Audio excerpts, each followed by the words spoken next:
ഇന്നിപ്പോൾ സൺഡേ സ്പെഷ്യലായിട്ട് കുറച്ച് പോർക്കിറച്ചി ഇട്ടിട്ടുണ്ട്. അപ്പോൾ പോർക്കിറച്ചിയും കായും കൂടി നമുക്ക് ഗ്രേവി ആയിട്ട് നമുക്ക് എങ്ങനെ വെക്കാമെന്ന് നോക്കാം.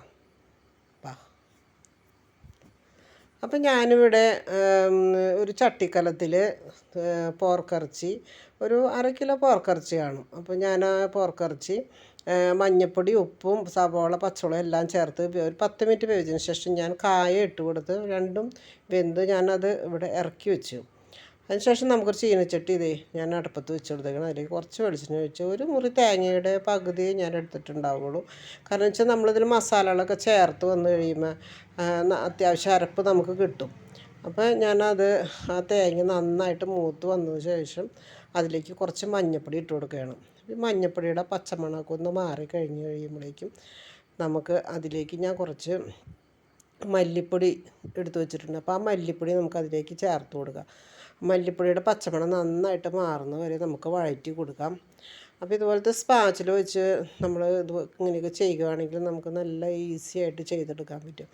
അതിലേക്ക് ഞാനൊരല്പം മസാലപ്പൊടി ചേർക്കും, ഗരം മസാല അത് ഞാൻ ചേർത്ത് കൊടുക്കുകയാണ്. അതിൻ്റെ പച്ചമണമൊക്കെ ഒന്ന് മാറി വരുന്നവരെ നമുക്ക് വഴറ്റി കൊടുക്കാം. അതിൻ്റെ പച്ചമണം മാറി കഴിയുമ്പോൾ ഞാൻ എടുത്ത് വെച്ചിരിക്കുന്ന മുളക് പൊടി, അതായത് കാശ്മീരി മുളക് പൊടിയും സാദാ മുളക് പൊടിയും ചേർത്തതാണിത്. അപ്പോൾ അത് ഞാൻ അതിലേക്ക് ഇട്ട് കൊടുത്ത് അതിൻ്റെ ഒക്കെ നന്നായിട്ട് പച്ചമണം മാറുന്നത് വരെ നമുക്ക് ഒന്ന് വഴറ്റിയതിന് ശേഷം നമുക്കത് ഇറക്കി വയ്ക്കാം. അപ്പോൾ നല്ലൊരു സ്മെല്ല് വരുന്നുണ്ട്, പൊടിയൊക്കെ വെന്തതിൻ്റെ നല്ലൊരു സ്മെല്ല് വരുന്നുണ്ട്. അപ്പോൾ അത്രയും മതിയാവും. നമുക്കത് ഇറക്കി വെച്ചതിന് ശേഷം ഒരല്പം നേരം പതുക്കെ ചൂടാറി കഴിഞ്ഞാൽ നമുക്കത് മിക്സിയിലിട്ട് ജാറിലിട്ട് നമ്മൾ നന്നായിട്ട് അരച്ച് നമുക്ക് ഈ കറിയിലേക്ക് ചേർത്ത് കൊടുക്കാം. ഞാൻ ഈ ജാറൊന്ന് കഴുകി ഒരല്പം കൂടി വെള്ളം ഞാൻ അതിലേക്ക് ഒഴിച്ച് കൊടുക്കുകയാണ് കേട്ടോ. കാരണം വെച്ചാൽ എനിക്ക് ഗ്രേവി ആവശ്യമുണ്ട്, അതുകൊണ്ടാണ്.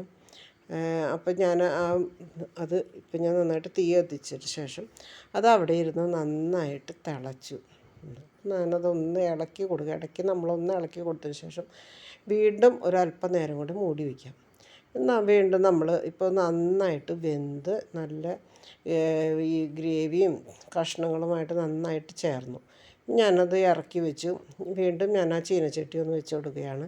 അതിലേക്ക് കുറച്ച് വെളിച്ചെണ്ണ ഒഴിച്ച് ആ വെളിച്ചെണ്ണ മൂത്ത് വരുമ്പോൾ കുറച്ച് ചുവന്നുള്ളിയും വെളുത്തുള്ളിയും ഒരു തണ്ട് കറിവേപ്പിലയും കൂടി ഇട്ട് കൊടുത്ത് നന്നായിട്ട് വഴറ്റി കൊടുക്കാം.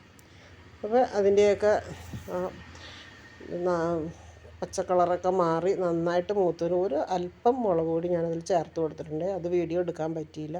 അത് നമുക്ക് ആ കറിയുടെ മുകളിലേക്ക് നിരത്തി കൊടുത്തതിന് ശേഷം ഒരു അടപ്പ് വെച്ചിട്ട് ഒരു 2 മിനിറ്റ് ഒന്ന് മൂടി വയ്ക്കാം കേട്ടോ.